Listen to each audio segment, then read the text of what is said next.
Hey guys, how are you? Welcome to the 2018 New York Auto Show. We are here in the Big Apple. This show has actually been a really crazy show. And as you can see, I have Sami Haj-Assaad here with me, filling in for Craig Cole, who can't be here unfortunately because he's in Portugal driving Aston Martins. So we hate him right now. Well, Jodi, as you know, I am so excited to be here at the New York Auto Show and finally doing one of these live streams with you guys. I know I had a small chance to do one last time in the Detroit Auto Show, but this is one of the most important parts of the whole auto guide duties that we have here. You know, like you just come to the show, talk about everything you see, and have a good time. And you came dressed for the occasion. This suit is the bomb with the bow tie. So if you're tuning in on Facebook, ask us questions. We love answering your questions. So Sami he's keeping an eye on all the questions. We're going to upload this to YouTube later today, so if we don't get to your question or the connection craps out, go to YouTube and you can watch the whole video in its entirety. If you're watching this on YouTube, obviously we can't answer your questions live, but leave them in the comments and we'll see if we can get back to them. What do you want to get started with? I think we should get started right over here with Volkswagen because they've got some pretty interesting stuff that has to do with their SUV lineup. 2 new concepts. Yeah, but you know what? I made a slight mistake. I said SUV and there's only one SUV and the other one, well, that's something way out from left field. Truck. This. Okay, so let's go see it. So it's cool because they have the whole lineup here. So let's start with this truck. And unfortunately, there's a barrier around it right now. But this is really important. This is the Volkswagen Atlas Tanoak concept. And it took us a while to figure out how to actually pronounce it. For a while, I was calling it the Tanoak. Yeah. Because like the anorak, right? So yeah. I was a little bit confused. So this is really important because it's based on the same platform as the Atlas, so it's the MQB. Not just the Atlas, but almost every other Volkswagen product. I mean, the Golf, the new Jetta will be based on MQB. The Tiguan is based on MQB. It's kind of crazy to see how versatile the platform is. It can really do anything. It's crazy that the same platform can be a truck, but also a Golf. That to me is so cool. And it really makes it a lot more financially efficient for them to do stuff that way. But this concept, they're kind of testing to see what the reaction is. So they haven't promised that this will make production, but they're kind of heading in that direction. I feel like it's only a matter of time before we see a Volkswagen truck for our market. Well, truthfully, judging on the reception that this truck has received here at the auto show, it's popular, man. People really like it, and it's gained a lot of headlines and a lot of eyeballs. I think it's the design, though. Like, I love this huge LED light bar that they have. And we were talking to the designer of this car, and the CEO of Volkswagen in general. And he wants to see that light bar make production. He says it's actually possible. It's pretty fancy. Did you see that? Yeah. It like strobes. It's super cool. It sways left to right. Well, under the hood is a 3.6 liter V6. It makes about 276 horsepower and 266 pound-feet of torque. 8-speed automatic transmission. It's got that 4-motion all-wheel drive system. And for all those drag racers out there, this thing will do 0 to 60 in 8.5 seconds. It's not quick, but it's going to be plenty capable. I wish I could show you, but there's a bar back here that slides forward and aft. Like a roof rail, right? Yeah, so you can rest like canoes and kayaks on there and bigger items like maybe plywood or whatever. Without impacting the bed capability and practicality. Exactly. But that's not the only thing that Volkswagen brought out. I mean, they've got this Atlas Cross Sport concept. Is that what it's called? I never know. Yeah. Cross Sport concept. So what this is, it's basically a coupified version of the Atlas. And that's what they really needed to do though, right? Well, the more SUVs they can have, the better, right? So what's special about this one is that they've actually confirmed it for production, unlike the truck that we just saw. So this will be built in Tennessee alongside the Atlas. It won't have the 3rd row of seats, obviously, because there will be 0 headroom back there. Yep. But this is a super cool product to see next side by side to the regular Atlas and the coupified one. Yeah, and you can clearly see it looks pretty sharp here. And I'm not sure if all of these styling cues will make it to the production vehicle. It'll probably be toned down a little bit, especially the lighting. But what is really curious is that Volkswagen is making a 2-row version of their 3-row crossover. Yeah. And then they also have the Tiguan, which can also be equipped with 3 rows. Yeah. So it's just interesting. You're going to have a lot of versatility in the Volkswagen lineup. And I think that goes to show that they want to have something for everybody. Yeah, so the funny thing about this is that from some angles, it looks a lot like the Bentley Bentayga. Like the rear 3/4 looks hilariously similar to the Bentley Bentayga and the Audi Q8 that's coming out. Yeah. And some people even said the Lamborghini Urus, and they're all based on a variation of the same platform. Kind of, yeah. Which is interesting, but also kind of risky, I feel like. That's always a tough thing, but you know what? If people see a little bit of those high premium vehicles in these cars, in those cars into this, that's a win for Volkswagen. That's a selling feature for sure, yeah. And you know what? This one, from what I understand, also is a little bit of a hybrid, and that'll make it a little bit quicker. Yeah, so along with that V6 engine, it has 2 electric motors, probably one in the front and one in the rear. Yeah. And that's going to make it very quick, 5.5 seconds to 60. And a top speed of 130 miles per hour. Cool. Yeah, and you can see that they're really trying to go higher end with this. It's got the rear seat infotainment systems with the removable tablets that you can see. It's pretty swanky. Yeah, it looks really good in I there. would probably lose one. Dash. If they're removable tablets, I'd lose one like almost instantly. Yeah, yeah, I know. I'd probably do the same thing. They wouldn't be allowed to leave the car if that was me. Now, we had some questions from our viewers about the Tanoak. Yes. Tanoak.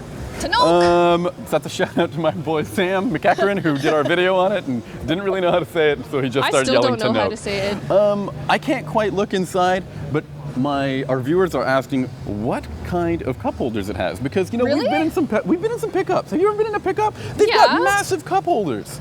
Okay. I wonder if we're allowed going inside. It's a concept car. I'm not sure if it'll even have cup holders. It's got to have cup holders.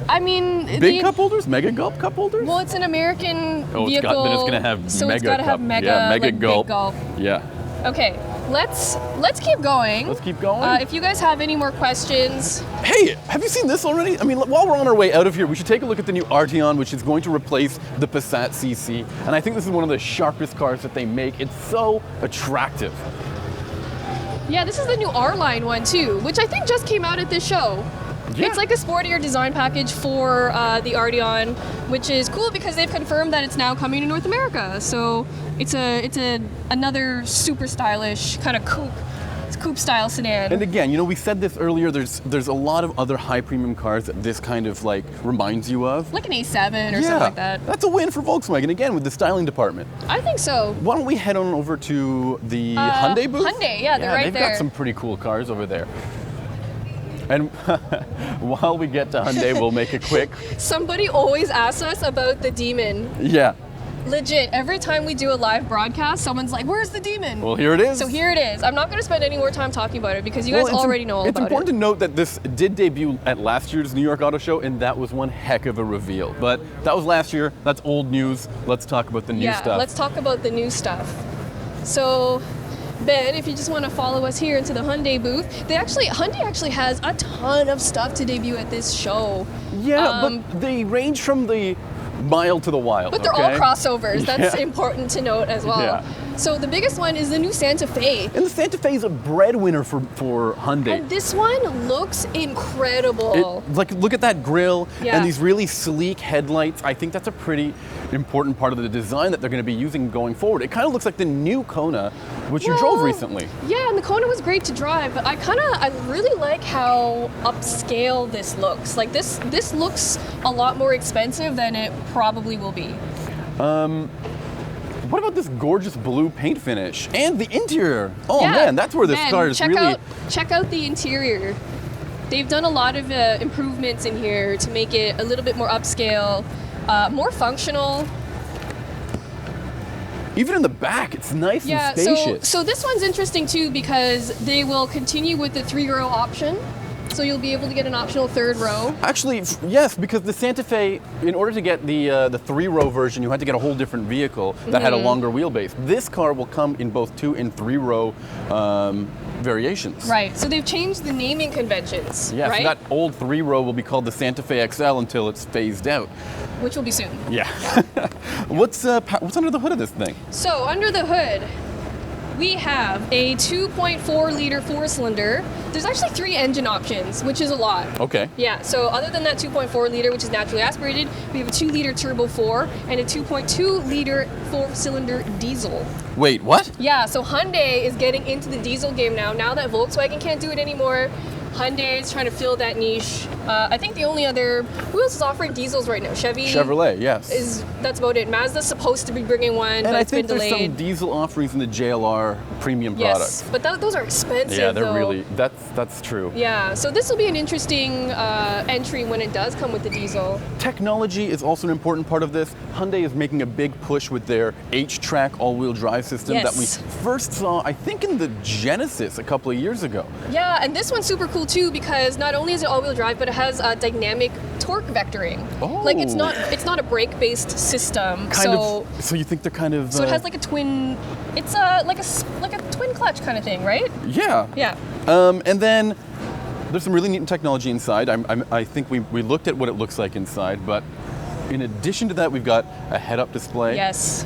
We've got that and wicked Hyundai's big... head-up displays are so good right now. The Kona came with one, and it was colorful and crisp, and it wasn't one of the ones that are like a true projector style. Like it came up on one of those little panels. Yeah, those weird and panels. it was still pretty good. And yeah, but there's another cool car that Hyundai's showing off here, and that's Yes. the Kona Evie. That's just Let's right take a next look. door, and it comes in this gorgeous. Look at this jelly bean. This like pastel. I do love this color. I'm not sold on not having a grill. Like I don't know what it is about that makes me a bit weird.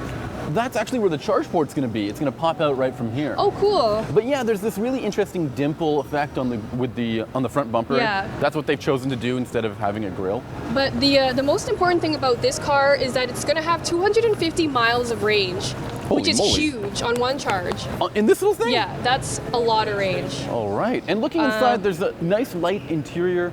There's some. It's pretty cool in there too, actually. Look at the size of that screen. Yeah, so I recently drove the gas-powered Kona, and I actually loved it. I thought it was good enough to be kind of the new benchmark in the segment. I'm not kidding, and like I'm not trying to hype up Hyundai, but they make really good cars now. It's also important, some of the things that Hyundai brought up was the fact that this car has an impressive figure of 117 mpg-e, or mpg equivalent. Sure. And that number is greater than the Tesla Model S, the Model X, the Nissan Leaf. And that means that they've got some pretty interesting technology in here, and that could truly let us get that 250-mile range. And I mean, this is kind of a unique offering because I don't think it has any natural competitors. Like in the subcompact crossover segment, there's no other pure EV. Nero, but that's a plug-in, I believe. yeah. So this should be a really interesting offering when it arrives. So far, it's only going to be in California and the other kind of EV-centric states. So it'll be interesting to see whether this is successful enough to kind of make it to other markets. One more thing, I'm not sure if we mentioned the powertrain, the output of this thing.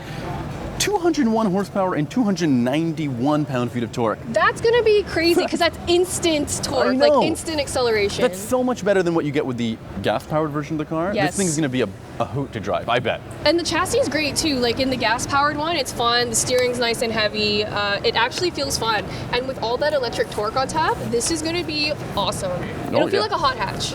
You really think so? I think this has some pretty good bones under it. Yeah. Let me take a look and see if there's any questions yet. Okay, let's walk over to I think Nissan is a good stop So off. Nissan has an incredibly significant reveal at the New York Auto Show. And it's important because, you know, last year the Honda Accord and the Toyota Camry came out. And the Altima was getting really old and kind of uncompetitive. So to this New York Auto Show, they brought a brand new Altima, and it has an all-new design. For the first time ever, it gets all-wheel drive. And that kind of sets it apart from its competitors because only the Subaru Legacy is offering all-wheel drive. Well, you can also in get their an all-wheel sedan. drive version of the Ford Fusion. But that's a special trim, the Sport. But that's the Sport one, and the Sport one is quite expensive. I think that's really cool. They're really trying to find something to make the Altima stand out, and I think all-wheel drive can definitely do that. Yeah. The other important thing is that it gets the new VC turbo. What? Yeah. That technology that we first saw in the Infinity. Infinity. Yeah. So Infinity technology is almost instantly translating into Nissan powertrains. That's pretty cool. Yeah. So here's some figures on that VC turbo. It makes 248 horsepower and 273 pound-feet of torque. It's also designed to be extremely fuel efficient when you're not needing all of that power. Yeah, so I had a question, and I'm not sure maybe we can find someone to ask about it, but with the VC turbo, you can only get it with the front-wheel drive option. Yeah, that's what I understood as well. And in Canada, I believe all-wheel drive is standard, so I'm not sure if Canadians will get that VC turbo, or if they'll get kind of the carryover 2.5-liter engine. And Jodi, what do you think of the styling on this thing? It looks like a Maxima. It looks like a Maxima. So maybe like a less aggressive version of the Maxima. Yeah, I think it looks pretty sharp. And, Yeah. I don't know if you've been in an Altima recently, but they've got those great seats. I believe they're using NASA-inspired technology. Zero gravity seats or something like that? Yeah. Yeah, they're supposed to be super comfortable. They really are. Honestly, I love them. Yeah, and of course, this engine, the 2.5-liter, which is a carryover, it's a little bit more powerful than before. It's more fuel efficient. It's quieter. It's smoother. So this Altima's got a lot going for it. Also, it's got that Pro Pilot Assist. Yeah, it has all that safety stuff that you love and that people are really expecting to become like normal in cars like this. What else can we say about this thing? I mean... Well, let's ask somebody. Oh, actually, no, they're in a conversation. I don't want to interrupt them. Okay. But I think it looks sharp. I wonder if it's exactly what Nissan needs to stay on top of the sedan game. I think the all-wheel drive will really help set it apart. Especially in some more northern states and climates. Yeah, exactly. I just think wherever people have to deal with winter, it just becomes, like the take rate is just ridiculously high. So, if we're done with the Altima, do we have any questions about the Altima? I'm checking right now. Okay. In the meantime, let's walk over to Kia. They have a lot of products right now at this auto show. Let's go take a look. Well, as our viewers will probably know, the Kia Stinger won our Car of the Year award. Yes, it is an excellent car. I wonder if they've got that award in the display case. Oh my gosh, I think they do. Jodi, slow down. Wait for us. No, I'm really excited. There it is. There it is. It looks so good in this award case. So this big AG is AutoGuide's 2018 Car of the Year, and it belongs to the Kia Stinger. And you drove the Stinger. Yeah. What kind of sealed the deal for you, Sammy? Actually, I drove the one that most people were not super excited about. I drove the 4-cylinder model, and that's a car that costs just over $30,000, and still you can get so much enthusiasm in that rear-wheel drive car. Even with a 4-cylinder turbo, I had so much fun with that Because the model. chassis is so good. Yeah. So if they can make the really affordable, low-powered version fun to drive, the twin-turbo V6 one is even better. Yeah, and even with the base one, or the turbocharged V6 one. they didn't even cut any corners. And they were still able to offer it for like a really respectable price. But again, congratulations to Kia. I would love to sit here and talk about the Kia Stinger and that nice looking award, but there's some new stuff that we need to take a look at. Yeah, let's go over here. Oh yes, the luxury-focused K900. So a lot of people completely forgot that the K900 still existed. I definitely did. But they're promising that this one, so they openly admitted that they kind of messed up the first K900. It was too expensive. It wasn't amazing. But I feel like this new one really deserves all the attention right now because this space is really big in the Korean market. And so they're hoping that North Americans will also kind of catch on to this big luxury sedan. Well, they've done a good job of making it look premium, I think. But I'm not 100% sold. I mean, if somebody wants to get a Korean luxury car, there's a whole other sub-brand called Genesis that's fantastic. Yes, and they do share a lot with each other. I do want to say how much I like this interior, though. Well, what do you like about it? I really love this like matte wood train. Oh yeah, that is pretty sharp. Trim, not train. But it looks really good. What does it feel like? Let me touch it.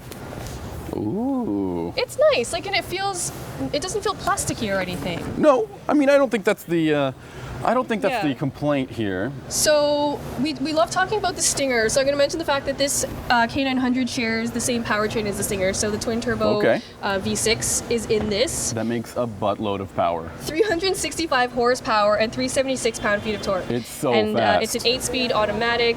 It's full-time all-wheel drive that is rear biased, which is awesome. It's all-wheel drive or it's rear-wheel drive. Can I get a rear-wheel drive version? I don't know, actually. I'd like to do some gnarly burnouts in something like this, right? That would be No, both of so these are much all-wheel fun. drive. Well, that means we'll just go very fast. Yeah, very I don't quickly. actually think I think all-wheel drive is standard, so I don't think that there is a base rear drive version. So, I don't know. There's just nothing that really grabs my attention with this vehicle. The styling is kind of, you know, meh. It's kind of generic. It looks a little derivative. I do like the kind of brushed trim, like the brushed chrome. Yeah. I think that's kind of classy. It's different. I'm telling you, once we go to Genesis, I'm going to show you the real good-looking Korean sedans. They've got that wicked, like, black and bronze finish or black and copper finish, and this doesn't have that, like, that killer feature, especially in terms of design.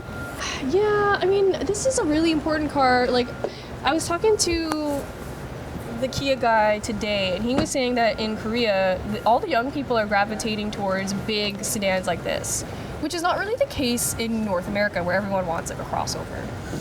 Well, we've got a couple of commenters. They're saying nobody wants to spend this much money on a Kia. Yeah. Other people say that they're sick and tired of wood in their dashboards and want to see carbon fiber. I don't agree with that all the time. Carbon fiber sometimes inside looks really bad because they don't use real carbon fiber. They just use plastic that looks like carbon fiber. Okay, I've got one more interesting thing that'll make this car really tell me. Really funny.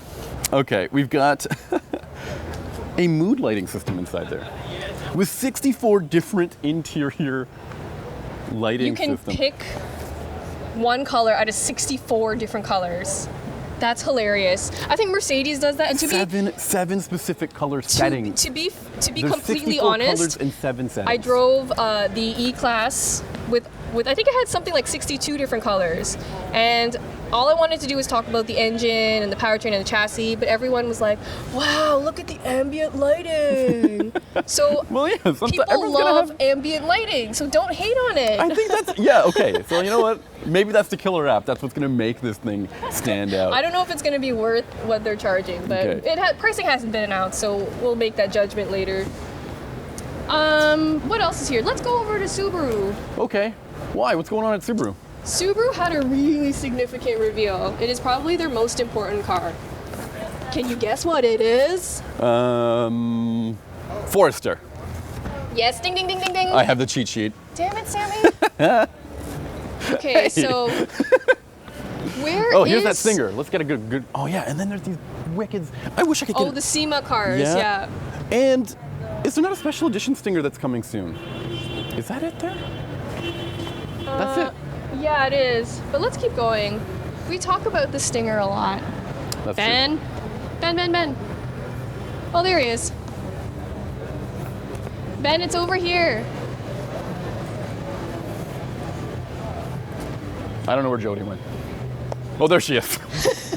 For those of you who don't know, our cameraman Ben, his arm holds the camera like this for like an hour, so it's basically numb by the end of our live broadcast. But anyway, we're here at the Subaru booth where they have an extremely important debut. Here it is, you guys. This is the 2019 Subaru Forester. And I know you can't tell because it looks pretty much exactly the same, but it is an all-new Forester. I'm glad that Ben, good work on avoiding the green one because this is the one I want to talk about. This gorgeous. There's like also these really cool like sporty accents. Oh, I like that. Look at the interior of this thing. I fell in love with this the moment I saw that.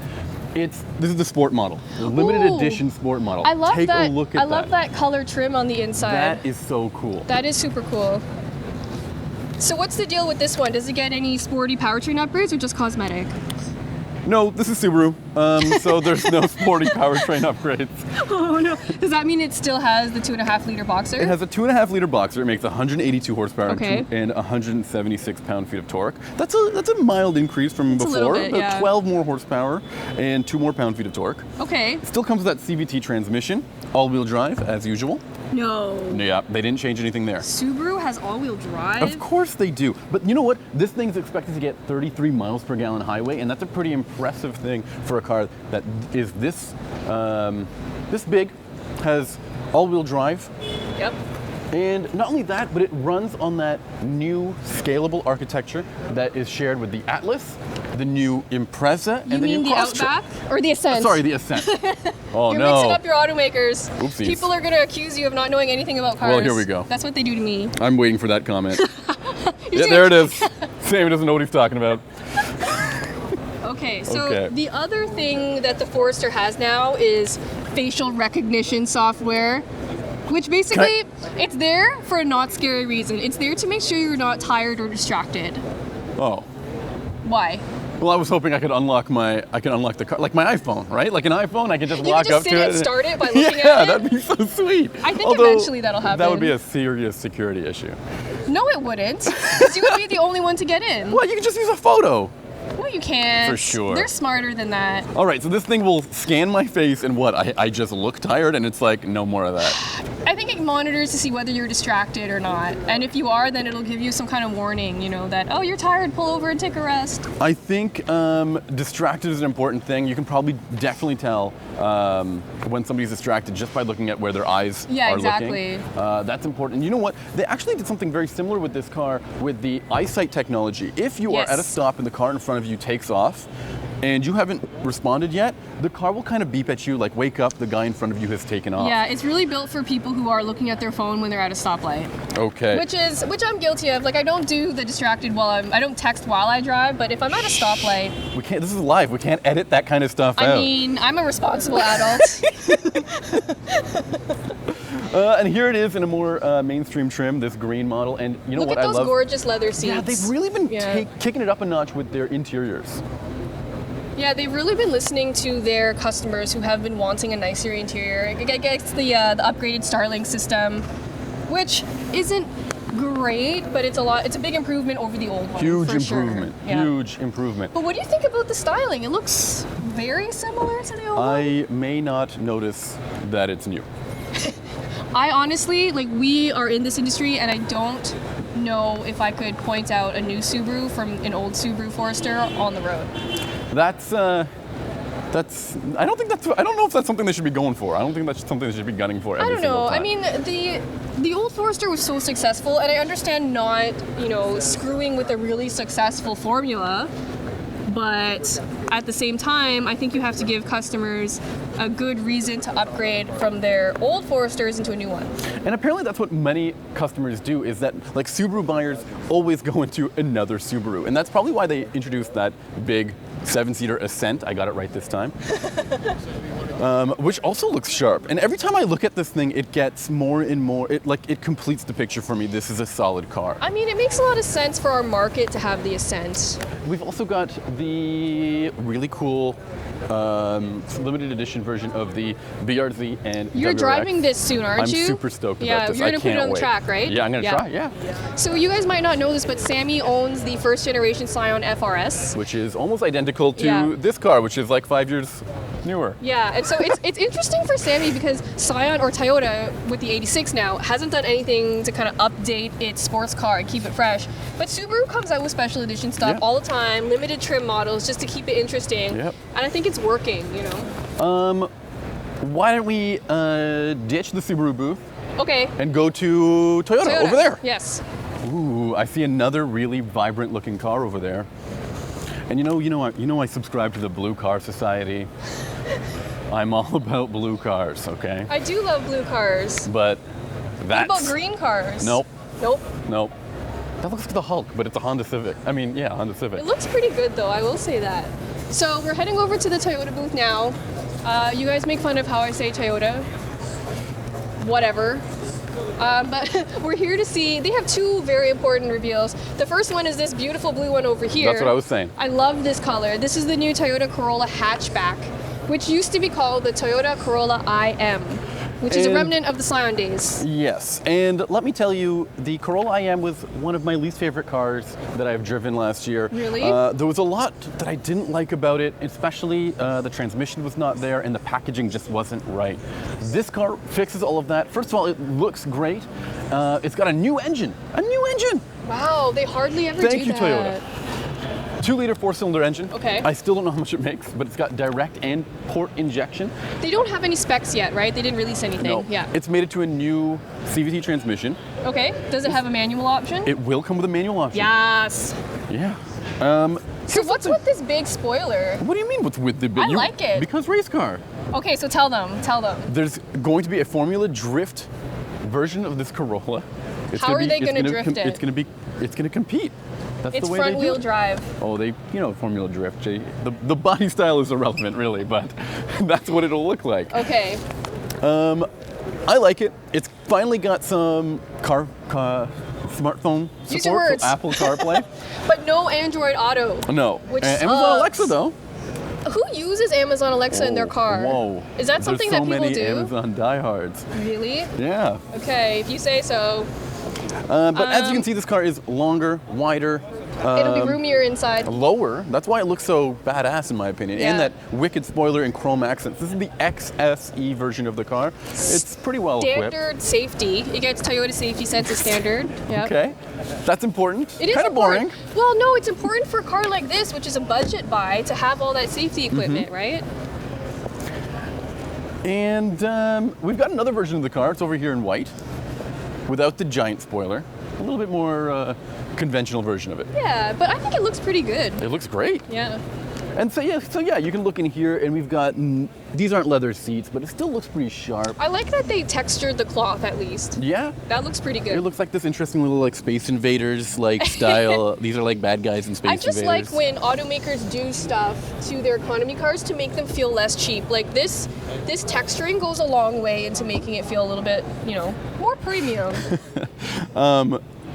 We've got a couple of people who are a little impatient on the live stream, and they want us to just skip ahead and go straight to the showstopper. Okay. Well, what's Well, their there it is. definition That's the of a RAV4, Is right? that what they want to see? Okay.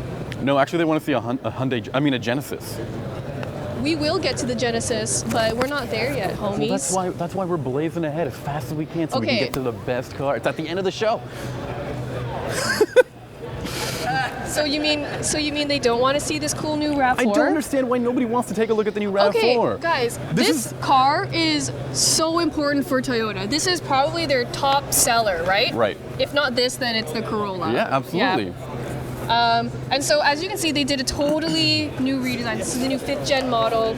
It is a radically different Let's get a look at the front than of the it. old one. So what do you think about this design? It looks pretty aggressive, and I like it far more than the current RAV4. I hate the current RAV4. I know that, Jodi. But this we're gonna try to not talk about that. I know, but I have this high hopes. This looks good. Yeah.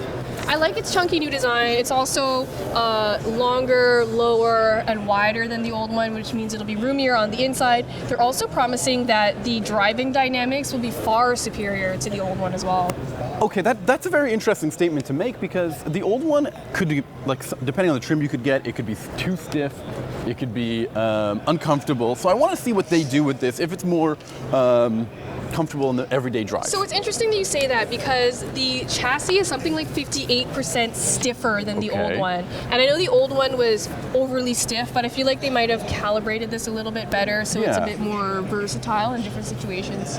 Now, this thing will have the carryover 2.5 liter 4-cylinder engine. It's mated to a CVT. Yeah, I'm a little bit sad they didn't come out with the turbo option.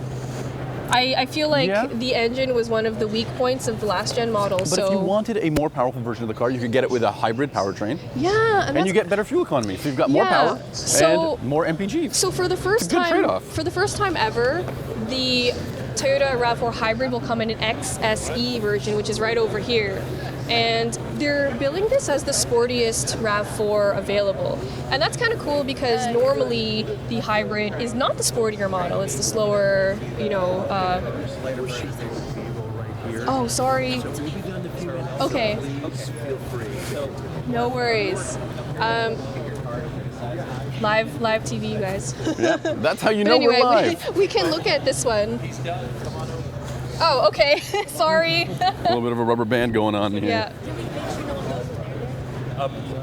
So here we can take a closer look at this XSE model So with this these black one- wheels. I like that. The black accents and the black cladding over here. Just black it all out. Looks badass. Yeah, so this hybrid version of the RAV4 gets a lot of cosmetic upgrades to make it look sportier, but it also gets a sport suspension, which is important. And I also want to point out, I really love this contrast roof. The two-tone Yeah. roof. I actually really like the interior. Remember what I said about blue cars? This has got blue accents, blue stitching on the interior, and that looks great. Cool. I think that's because blue is their hybrid color, right? Yeah. Not green. Green's too obvious. Yeah, so this is the RAV4 Hybrid, which is super cool. And again, we've got Apple CarPlay, Amazon Alexa. No Android Auto, which is lame. Interestingly enough, the all-wheel drive system gets a few important upgrades. So it can send about 50% of the power to the rear if needed. The rear axle could also be disconnected, so you can save some more fuel that way. Holy cow, Toyota. Yeah. I think that's pretty impressive that They're gunning Toyota's for that doing number that. one spot when it comes to fuel economy. Yeah. What else do we have over here? We have the New York Jets CHR. We have the Yankees Camry. What's the deal with the baseball themed stuff? You know, we're in New York. We got to support the local team, Jodi. Okay. Good luck, Jets. Where should we go? This way? Yeah, we've got a couple of places we can Should we go go to to next. Alfa Romeo or Maserati or I'm Audi? more excited about Maserati. That would be a good place Okay, let's go to go Maserati. next. You love Maserati. You just went on a amazing trip to Italy to drive their whole lineup, Yeah, basically. Courmayeur, and we were up in the Swiss Alps, and we got to drive all three of their new four-door cars. That's the Levante, the Quattroporte, and the Ghibli. Cool. And The one we're looking at is on, just over there. We have to go up through here. Oh yeah. And these cars, they look pretty good, and they've always had a tough spot competing with people like Porsche, even some Mercedes models. But you know what? They've really picked up their game. They've included some important technology, and the interiors are simply stunning, especially with that Xenia interior. Oh, I love that. It's like silk. Yeah. So this is Maserati's important reveal for the show, and this is the Levante Trofeo. Levante Trofeo. Which is a beautiful name, and Trofeo means trophy in Italian. So this is their super sporty version of the Levante. And it makes a ton of power. It has a V8, a Ferrari V8. 590 horsepower from a twin-turbo V8. Yes! That's a lot. I love that. That's a lot of power. That engine will sound so good. You can see a lot of carbon fiber trim on it. Yep. And that really neat matte paint finish. That's part of a very limited edition version of the car. Now, unfortunately, Jodi, listeners, I can't tell you how much this thing will cost. It'll be a lot. It'll be a lot. I mean, we expected that much, right? It might be worth it. What is interesting is that it gets to 62 miles an hour in 3.9 seconds. Holy cow. Which is super fast.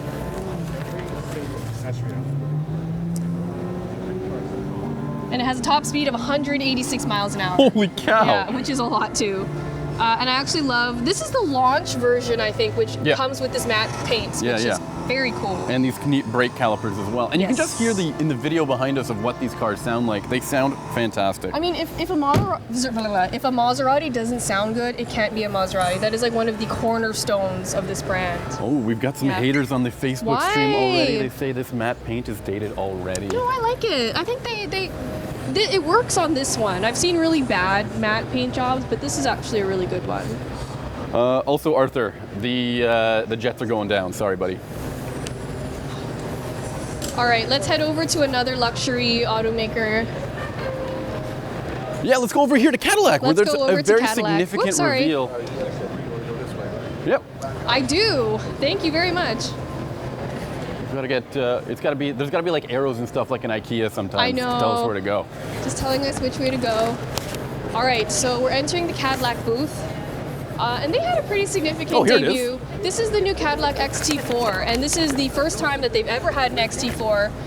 And it's kind of an interesting product because it slots in between a BMW X1 and an X3 in size and price, so it's a little bit of an in-betweener car. I think that's really important because vehicles like the X3 have become so big and also kind of expensive. Yes. So this is an interesting looking car. What do you think about the design? First of all, the color stands out to me. This burnt copper thing going on here looks cool. A lot of people have said that it's too generic, and it already looks a little bit dated. So I will agree with them. I couldn't fall in love with the rear end of this vehicle as well. It looks a little busy there. You know what I really love about it, though, is the taillights. So that's what you're into. Well, I just want to talk about this for a little bit. So this design feature was really hard for them to do. They wanted to make this look like a continuous light strip, and so to engineer this to align perfectly with this while minimizing the gap here is very difficult and very expensive, and yet they were still able to do it. That's quite a challenge, and I hope that it makes the impact that they were hoping for. Well, the thing is, like, lighting signatures are so important to Cadillac, right? So if it doesn't have that, people won't be easily able to distinguish it from anything else, right? Okay, well, there's some other things going on with this car. Under the hood, it's a 2-liter 4-cylinder engine. It's turbocharged. It's going to make, what, 270 horsepower or so? Yeah, and it is the only engine that will be available. 237 horsepower and 258 pound-feet of torque. Expected to get 27 miles per gallon combined, which isn't bad for a compact crossover, luxury crossover. Yeah. So we got a lot of bad comments about this car in the beginning. People just aren't sold on the interior, which you can take a look at now. Hold up, I see something that's already massively improved in this interior than the last one, and that's a new infotainment controller. Yes, so I'll get in and I'll show you maybe, and you can get in from the other side.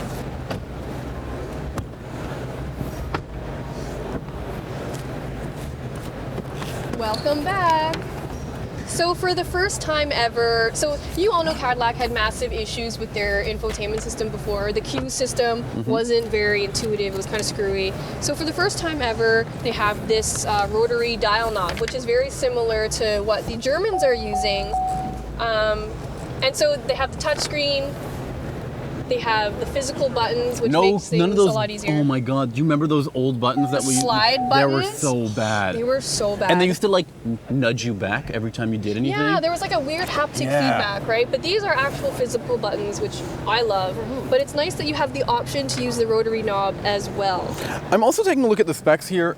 It seems to have a ton of space. When you fold down those rear seats, you get almost 50 cubic feet of storage, and behind the rear seats is 22.5 cubic feet of storage, which is pretty impressive for a small crossover. Now, huge. And additionally, if I remember correctly, Chevy and Buick do this thing where they project the logo on the floor behind the vehicle, so that when you right around here, so you can. That's how you operate the hands-free. Because that is the most difficult new feature to figure out in new cars. Yeah, because then you're like. Yeah, you're always doing this. This weird dance underneath. No idea what's going on. But they'll have a little projector that shines a light right here. So thanks GM for making us not look like fools, except for just right then. This car will cost around $35,000, so it sounds pretty affordable in that sense. Yes. And I think it looks, well, it might grow on me. I don't know. I like some of the details, but I can't help but think it does look a little bit generic. Like, I think a lot of our readers were kind of on point when they said that it doesn't go above and beyond, it's just kind of there. Absolutely. Yeah. We've got 2 options to go through from here. We've got what people want to see, which is the Genesis. Let's go see the Genesis. So for me, I don't know about you, Sammy, but for me, this is probably the biggest surprise of the show. Nobody knew it was coming. They didn't tease it or anything, so it was a huge surprise, and I love surprises at an auto show. And the moment it debuted, it just stopped everything. Too close. It just stopped. Everyone just stopped moving. Yeah. They looked at it and they said, "That's it. The show's over. Let's go home. We've seen the most important thing." Just look at how many people are here right now. Like, this is really unusual to see this many people here. So this is Genesis's new Essentia concept, and it kind of previews an electric Grand Tour. Yeah, in a way, it is a concept car. And so, readers, you have your supercar concept bingo scorecard out there, because here this thing has got a little bit of everything. It's got an all-electric powertrain. I know, I saw that. It's got an all-electric powertrain. It's got these neato impractical doors, scissor doors. No, so you know what? They're actually not that impractical. I was talking to the designer today, and he was saying that if they didn't have these doors, it would be too inelegant to get in and out of. I see. So they were practical. They thought this through, okay? Okay, all right. So all new Genesis coupes will come with weirdo doors. No! Wait. For practicality reasons. So here's the thing to know about this car is that no, they're not going to make this right away, but it will influence their future design. Okay. So what this car kind of previews is an electric or something sportier from Genesis, because right now they don't have anything that is super sporty like Grand Touring. G80 Sport, G70 Sport, those are gorgeous, but they don't have a great coupe. cars. Okay, so you're just saying coupes. Well, naturally coupes are supposed to be a little bit sportier than sedans, right? Yeah, so except for things like the Buick Cascada let's and go other around weirdo and look cars. at the interior, because the interior is also one of my favorite parts. But I do love this boat tail finish. Isn't this Oh my sweet? god, it is so nice. Okay, Jodi, I'll stop sassing you. Here's the last thing for bingo. Okay, what? It comes with an intelligent assistant inside the car, as well as this massive screen. Now, this assistant. No, you can talk to cars all the time. They change the temperature, change the radio settings, something like that. This car, it'll talk back to you. Like how? Will it sass you? I don't really know how, but I just keep thinking of that movie Her, and maybe I'll fall in love with it, and then at the end, maybe it'll just run away with another car on the road. Spoiler alert, I haven't seen that movie. The hell, Sammy? It's a pretty badass car. I love it. I think this car is the coolest car of the entire show, and Hyundai just kills it right now with their design. Yeah, absolutely. Hyundai and Genesis are really doing something different. They're not trying to be overly aggressive, and they're really not trying to chase the Germans. Like, I know Cadillac gets a lot of flack for kind of chasing the Germans too hard, but Genesis is trying to do something new, and especially for the interior. I was talking to the designer today, and he was saying that we want the interior to be such that you could take a chair out of the car and use it in your home. They're taking a lot of cues from like interior design and furniture design. They also described that really interesting web between the interior and exterior of the car. Yes. That's something that is only possible thanks to advancements in 3D printing. Yeah, cool.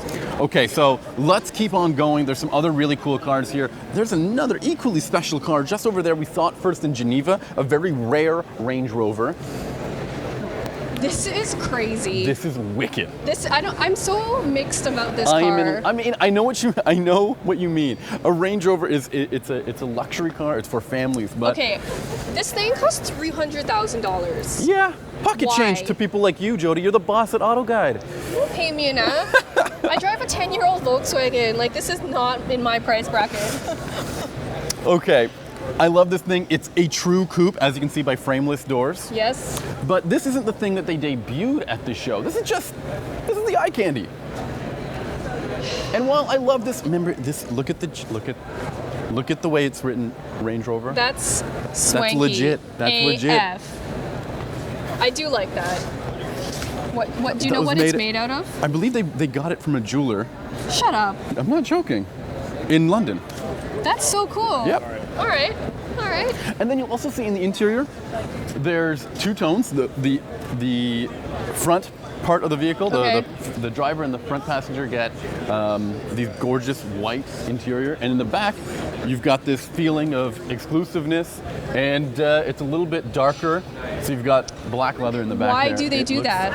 Just to show that contrast between the people up front and the people in the back, in the way that how they're enjoying the vehicle. Okay.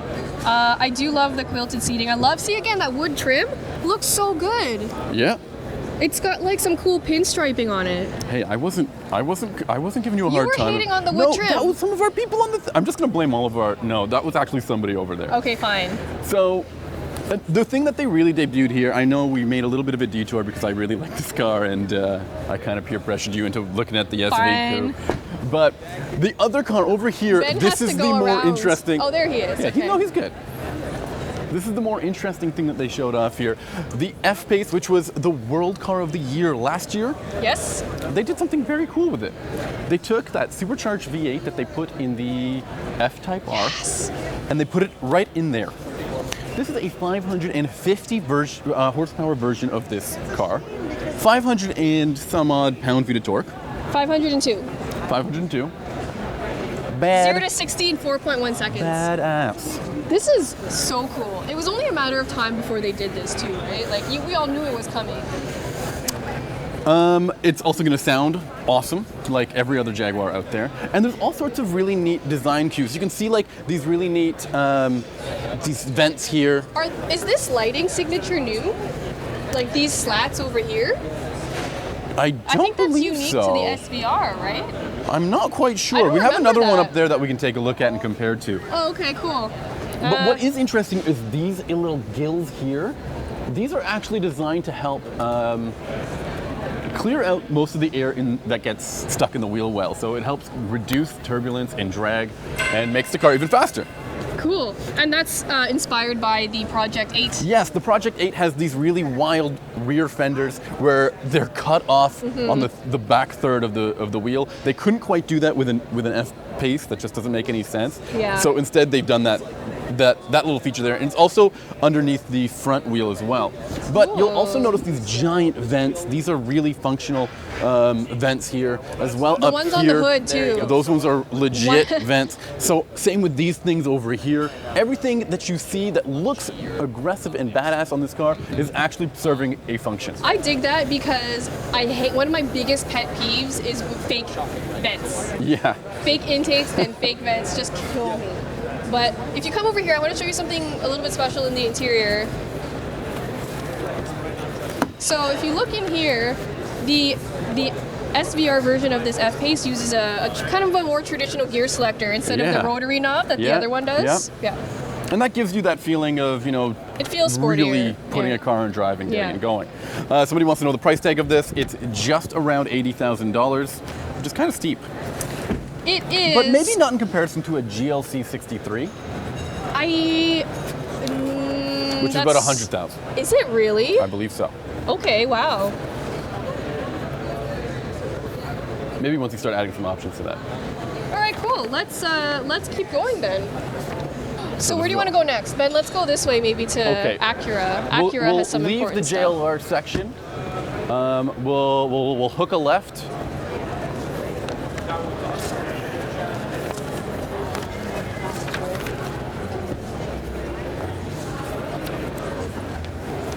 Hello. Hey, how's it how going? you doing? I think we should just head on over here. Okay. Did you guys just see Magnus Walker over there? That we have from the Land Rover. He was speaking with the designer of the Genesis Essentia concept. It's really cool to see, especially because New York is such a big show and a very popular show. There's all sorts of celebrities around town. The New York Auto Show really attracts those kinds of people. Have you seen anyone cool? I see Jodi Lai. She's right here. Shut up. I don't see Craig. Craig's too cool for this. Has he even commented on our video? Actually, he won't shut up. What's he saying? I want to know what he wants. Is he jealous that he's not here? He's sassing us. Okay, over here we're at Lincoln. Ooh, Lincoln had something important. Lincoln definitely had something important. Hey, how you doing? Good to see you. How's it going? Yeah, we're live. No, these are our friends from Mercedes. Why don't you introduce yourself to the audience? I'm Christian in the PR department. How are you? Good. So he's not from Lincoln, he's from Mercedes. So Yes. what was the standout for you at the show? We really liked having the U.S. premiere of the four-door AMG GT. But we had the world premiere was the C-Class Coupe and Cabriolet facelift. And we just enjoyed showing the new CC3 body styles. Yeah. It's such a great topic for us. Oh man, I could talk about AMGs all day long. They're so fast and they're just really sexy. So Also, we like love the it. new 48 volt mild hybrid system. That's pretty cool, That all day. Yes. I think that is the coolest thing right now. Yeah, that's going to come in the new CLS, and that's going to be coming in the fall. So we're looking forward to that. It's going to be a really cool engine. I look really forward excited to about driving it. Don't forget about me. Thank you so much. Thanks, Jodi. Enjoy the rest of your show. See you, Sammy. Take care. All right. What was I saying? Oh yeah, the new Lincoln. This is a concept that also surprised me. This is the Aviator Concept. It's a 3-row crossover. And so this is a brand new nameplate for the brand. No, same old nameplate. We've had the Okay. Aviator before, but what it is a first. Looks good. It's a first plug-in version of a Lincoln. Cool. This is going to have a twin-turbo V6 as well as a plug-in hybrid version of the car. So it'll be very fuel efficient, lots of fun to drive. Also, interestingly, it's based on a rear-wheel drive platform, probably something that will underpin the next generation Ford Explorer. Cool. I actually really like the way this is designed. It's really clean. And this is a concept, but it's pretty much going to be produced, right? They've confirmed it's Yeah, coming. they said it's going to hit our roads by next year Cool. or sometime next year. And look at that interior. Okay, Lincoln is killing the interior game right now. Like, their interiors are so slick. And you'll notice that they've changed a little bit of the interior design. So there's a much more horizontal layout to everything, and the buttons have been taken out. And super sharp. I can't get enough of it. No, I'm Yeah. not sure. Did we just get kicked out of the booth? Sorry. Okay. Oh, that's okay. We'll just admire it from out here. That's the. Should we just take that as a cue to move on? Go Well, to I Acura? guess so. What else can I tell you about this thing? It has a really neat feature that allows you to use your phone as the key to the car. So Okay. you're gonna have to keep your phone And if on you run at out of all times. batteries? Yeah, and never run out of batteries. All right, cool. In addition to that, they have a front-facing camera. They're developing a system that uses a front-facing camera that will scan the road ahead and pre-adjust the suspension so that you don't feel anything in the road. That's pretty cool because that's something that Audi is doing, Yeah, right? I've actually tested that same technology in an Audi A8, and that has a air suspension setup, and it can raise and lower the vehicle in anticipation of like a speed bump or a pothole or something like that. Cool. All right. So I know Lincoln is having kind of a moment right now. But what? Are we getting some comments? No, a lot of people said that they lost some sales for sassing us, What? telling us we can't take videos of it. We should tell them that. I'm sure they would respond really Thanks, well to those AutoGuide threats. audience. I appreciate that. Yeah, they have our back for once, which is great. Also says that it looks a little bit like a Range Rover in some angles. It really does. looks- You know what I like the about this? proportions are great. Mm-hmm. Is that kind of rear hatch shape. That makes it look a lot like a Land Rover to my eye. And you know what? On our way to Acura, we can also take a quick look at the Navigator. This always draws my attention. I love the way this thing looks. Yeah, later. We're just doing our live thing right now. Yeah. Thank you. Jodi getting asked for some autographs No. while at the show. Can you please stay professional, Jodi? I'll try. So, yeah, again, the interior of this car is one of the best Love things. So this was actually the North American Truck of the Year. Oh yeah. Yeah. What can you tell me about the North American Car of the Year jury? So I'm on that jury. You're on that I'm jury. very honored to be a part of that jury, and this is the new award that they came out with. And so Well- the Lincoln Navigator won our Truck of the Year award, which is super cool. Because it's great. It really like kind of elevates the segment, which is Yeah. what we always look for. And almost every piece of information on this car, it comes out as very positive. People do love the new Navigator. Drives great. I Lots can't of stop tech. looking at it. And Jodi, it's you're gonna have pretty. to peel me away from this booth, and I'm not usually a Lincoln fan, but this It's Navigator is Very gorgeous. imposing. Yeah, I can see where you're coming from. What's our comments looking like? Are we getting any cool yeah, questions? people are loving it. Okay. The rims are not too nice, someone shout out says. to the 90 to 100 viewers still keeping up with us. Let's go to Acura. Okay, They have a pretty significant debut. let's go. But Sammy, what's your favorite thing so far? Genesis? Of Yeah, for course. me too. That easily stole the show for me. Genesis was gorgeous. No offense to Acura. This is pretty cool. Yeah. So what do you want to know about this thing? So we saw the prototype version earlier debut. This is the production model. So this is what it will look like when it hits your streets. It's pretty sharp, and I would definitely get it in this red paint finish. I think this is gorgeous. I think this is the same color that they use on the NSX. And I think, from what I understand, there's a lot of NSX inspiration with this vehicle. I mean, you can see it in some of the angles here, especially inside the car. The Inside, button yeah, button come on layout in. is really interesting.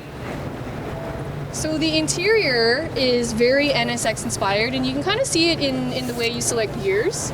Yep. So they have that new that button set up. And then to change the drive mode is this really neat knob, which is straight out of the NSX. Yeah, I love that. I think it's super cool.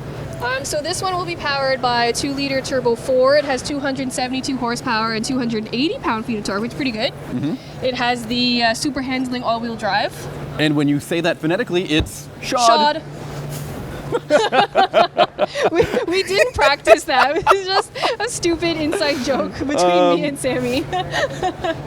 I think that's pretty cool, and I think this is going to be a pretty important car because, unfortunately, I find Acura to be a little bit lagging behind in some of their new car offerings. This will really help amp things up. It's a very popular vehicle for them, and it brings in a lot of customers, and it makes a lot of sales. I mean, this is such an important segment for them, right? Like, the compact crossover is massive for Acura. Do you think people are going to miss the old V6 that was in here? You know what? People will always complain when a V6 gets discontinued, but this 4-cylinder has more torque than the old V6. And that's what you really feel on and the road. it will be more fuel efficient. So, like, I get the complaints about missing the V6, but at the same time, this one is probably a better engine. Let's come over here. We have a friend over here who wants to speak to us. This is Honda Pro Jason. Is that Honda Pro Jason? Honda Pro How's Jason going, is man? here. Good, man. How are you? I'm very good. How's it going? Good to see you, Honda Pro you Jason. Well. We're live on Facebook right now, and I know you're a big Honda fan. I'm so a big Honda fan. what's I'm the Acura now. what's the standout for you at this auto show? The standout for me was at Honda was the new Insight. So tell us a little bit about that. I love it because it looks like a regular car. Inside, outside, it doesn't look like a hybrid, but it has the capability of the hybrid technology and all the good gas mileage. Ooh, I mean, Honda's rated that at 55 miles per gallon on the city. in 55 the city? in the city. 55. Pretty impressive. That's like Prius territory, if not better. That's going to be a little better than Yeah, Prius. that's awesome. With more room inside. Cool, okay. Yeah, it's cool. What else did Honda bring to the show? Honda brought the new Accord Hybrid, which is awesome. Just like the regular Accord, but again, the hybrid technology. Yeah. So like Honda's coming out with regular cars that are also hybrids. I like that about Honda, that their green cars aren't shouty about how green they are. You know, they look like normal cars, they operate like normal cars, but they're way more fuel efficient, so they got a lot going for it. And they're putting sport modes in most of them. Yes. I love Sport that. modes and hybrids. Yeah. I actually love that. That's kind of like an industry shift we're seeing now. Even Toyota's doing that. Like, instead of marketing the hybrid as like the granola option, they're making it a sporty option, which I love. Great.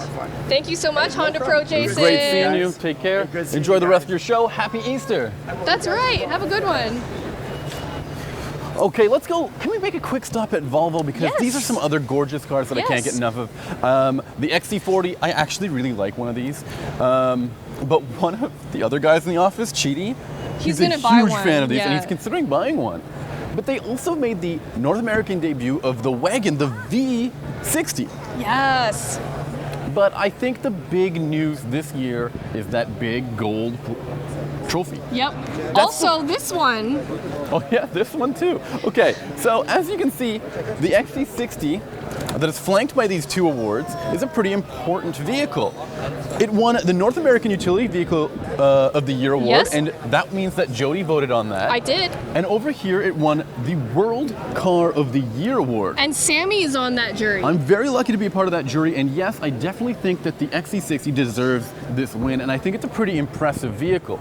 As you know, we also had it as one of our nominees for the AutoGuide Utility Vehicle That's of the Year, correct. but we found that the value of the Mazda Cx-5 was a bit, it played more to that advantage. Yeah, so the cool thing about the CX-5 is that you can really see that they benchmarked something much more expensive and much more high-end.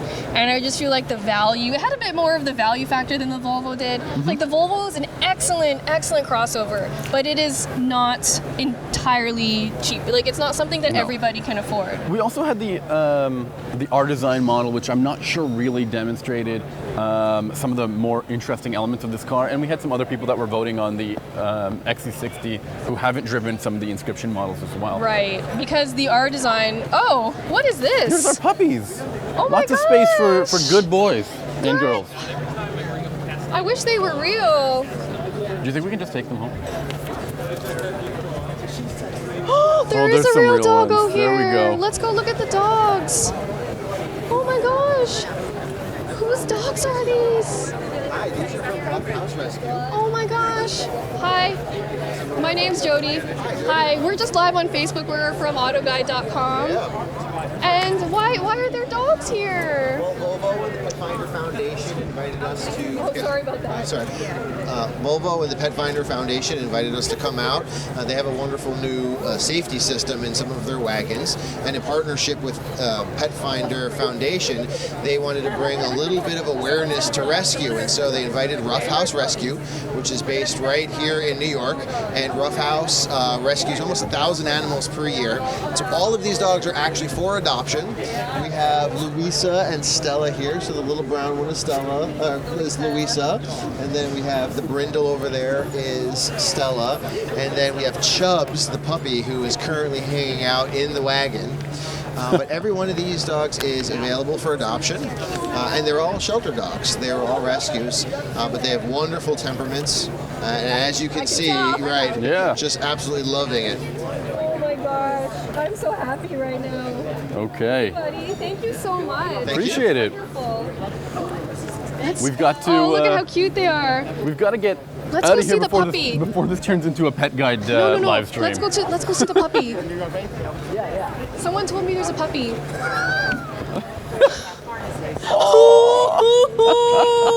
Different sizes. Look at how cute he is. Sorry. Oh my gosh, they're sleeping. And we came in there and Okay, started squealing. I gotta All right. keep my cool because I just got in trouble for screaming into the camera and someone else was recording. One more brand new car that I think we should talk about is the Audi RS5 Sportback. Yes. So let's go head on through the Audi booth. And that gives us a good reason to look at cars like this, the R8 Spyder. Which we always love. Yep, the TTRS over there. I mean, you recently drove the rear wheel Yeah, that's it right there. R8. And you can see with that really neat graphic that goes up one side, crosses over, and comes out on the other side, which is kind of cool. Very cool. This is a rear-wheel drive version of the car. No Quattro badging, you'll notice. Because it doesn't have Quattro, That's obviously. the way it works. How did you like the way it drove? I think that this is the best version of the R8 you can get, mainly because it's more affordable than the four-wheel drive version, and you're probably not going to need all-wheel drive all the time. It's a little bit slower from a standstill, but it's still so much fun to drive. I mean, in the real-world driving, you'll rarely notice that split-second difference, I'll tell you what, I drove it in some pretty gnarly weather, some really uncomfortable It was raining. Yeah, it was raining the whole time. Okay, but we're here to see this beautiful car, which is the new Audi RS5 Sportback. Let's count the doors, Jodi. 1, 2, 3, 4, and if you want to call that liftback a door as well, I'm not going to judge you. Well, okay, so the RS5 has always been one of my favorite cars. It's just so much fun to drive. This one, this one I also really love the color. Were you ready for your close-up there? I wasn't ready for that. This thing has a I'm has bumping a into everyone. 2.9 liter twin turbo V6. That's right. Because they don't have the V8. Yeah. Super fast. Yes, this car is ridiculously fun. Now, And it actually has a bit of a personality, and I know a lot of people accuse Audis of not having enough personality. That's what that rear wheel steering car really made me say as well. This thing's got some pep and some personality. How much power does this thing make? A lot. A ton. A ton of power. 450 or so? Something like that. I don't know the specs exactly, so someone else is going to accuse me of not knowing anything. But, do we have any more questions? Nope. More people wanted to see the dogs, though we got kicked out. Someone wanted to see a Buick Tourex, which would be in another hall altogether. Yeah, that would be downstairs in That's the right. kind of trucky part, right? Yep. Okay, cool. Now, okay, before we take off, you gotta tell me what you think of this green. I love it. I already told you I love this green. Nope. I think green cars are making a comeback. Nope, Why? green Why? cars are ugly. Shut up. This is not pretty. No, are you serious right now? Although, granted, it is the only colorful car on this entire booth. Okay, Audi does great colors. Now, I don't know if you remember, but I had a Viper green RS3 and it was gorgeous. Yes. One of our freelance contributors, Chad Kirchner, wants to get a green Audi, and I think it's just a phase. I think he's just gonna get over it real soon. No, this is a great color. So I love when Yep. Really, Craig doesn't like this green? So Craig doesn't say much when he's not here, but he agrees with me when it matters. Whatever, you guys. Okay. Are those people still filming the puppy? Oh yeah, those puppies are going to be filmed all day. I feel bad for why interrupting. Why do you think they're taking a nap? It's tiring being on camera. But I feel bad interrupting their filming, but I really want to see the puppy. It was sleeping. It was so cute. Yeah, they're still filming. They're still filming, and they're giving me evil looks because they know I screamed. Anyway, thank you guys so much for tuning in. This was honestly one of the best auto shows in recent memory. You know, normally when we come to an auto show, there are no surprises. You know, the debuts are kind of meh. Like Detroit was kind of a meh show. Wasn't a lot going on. Well, not only that, the cars that debuted here at the New York Auto Show were really impactful. The Corolla, the Rav4, the Santa Fe, the Altima, those are cars that together will sell bajillions. Like a bajillion cars. Literally a bajillion.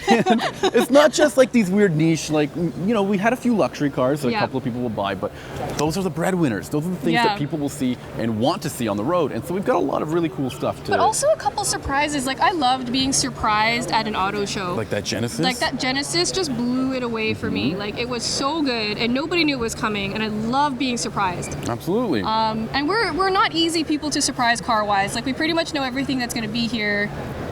We could not expect that Genesis. That's what happens when you've got your ear to the ground. You've got your finger on the pulse of the industry. Thank you for that, Sammy. That's us. That's AutoGuide. So we do have a question. Yeah, what's the question? Who was missing at the show? What automakers were missing? Ooh. That's a good question. I don't know if any that big feels like automakers. A quiz type of well, question. okay, so the thing is with Detroit is that you guys know a lot of automakers are pulling out of Detroit. That's right. So BMW won't be there, Mercedes won't be there, Mazda's not there, Porsche doesn't go. Who else? There was others. I don't think Jaguar Land Rover was at this year's Detroit show. Yeah, and so you know there are rumors that they're gonna switch the timing of it so that Detroit runs in October instead of January. I mean, for sure, we talked about how we don't see Buick on the main floor here. Same with Ram. I think Ram is in the back hall, a little bit hidden and out of the way. Okay. There's no Tesla here. Okay. What other? But this auto show isn't as, say, at risk as the Detroit one right now. This one's going strong. This feels like one of the bigger ones, and the reveals are fantastic. Ben, we've lost Jodi again. She's been You guys lost me again. There's puppies over here. Oh my gosh. Can we just close out the video by looking at these puppies, please? They're so sweet. Look at him. Oh. Look at how sweet he is. Hey, little buddy. This one's Chubbs? And who's this? Louisa. Oh, what a sweetie. What a sweetie. Look at you. Oh, actually, it was Craig who gave us the hot tip that they had puppies here. And if it were up to me, I would spend the whole show here. In case you haven't already realized, I love puppies. So, anyway. the car of the year for Jodi is whatever this car is because the dogs are in it. I try to be really serious at these things, but I just completely ruined all my credibility by going nuts over a bunch of puppies. All right. Well, anyway, thank you guys so much for watching. We had a lot of fun this auto show. Yeah. I think Sammy did a great job. It was his first time doing a live broadcast. It helps when I have sassy viewers who are also making all the jokes with me. So thanks, guys, for watching and leaving all those comments and questions. Yes. So we'll see you next time. The next auto show won't be until the fall. Is that Pebble Beach? Pebble Beach, LA Auto Show. I'm already ready for my Pebble Beach. You have to do a sassy hair flip. So I guess that's it. We'll stop here. Thank you guys so much for watching and tuning in. It really means a lot to us that you guys engage and leave questions. We love that kind of stuff. So thank you very much. Thank you. And if you're watching this on YouTube, make sure you subscribe so you don't miss any of our videos. We're almost at 300K and we need your help to get there. So do it. Yeah. Bye. Do it for the puppies. Do it for the puppies. Bye.